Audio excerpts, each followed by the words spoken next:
નમસ્કાર દર્શક મિત્રો, એચડી ન્યૂઝમાં આપનું હાર્દિક સ્વાગત છે।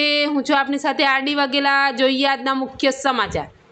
Ankleshwar national highway number Narmada gate hotel સામે સર્વિસ રોડ ઉપરથી ઇકો કારમાંથી વિદેશી દારૂ ઝડપી પાડતી એલસીબી।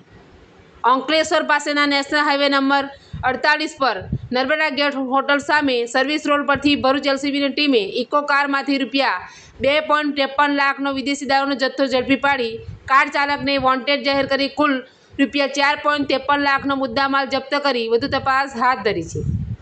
ભરૂચ એલસીબીનો સ્ટાફ અંકલેશ્વર વિસ્તારમાં પેટ્રોલિંગમાં હતો તે દરમિયાન મળેલી બાતમીના આધારે નેશનલ હાઈવે નંબર 48 પર નર્મદા ગેટ હોટલ સામે ભરૂચ તરફ જતા સર્વિસ રોડ પર પાર્ક કરેલ ઇકો ગાડીમાંથી વિદેશી દારૂનો જથ્થો ઝડપી પાડ્યો હતો।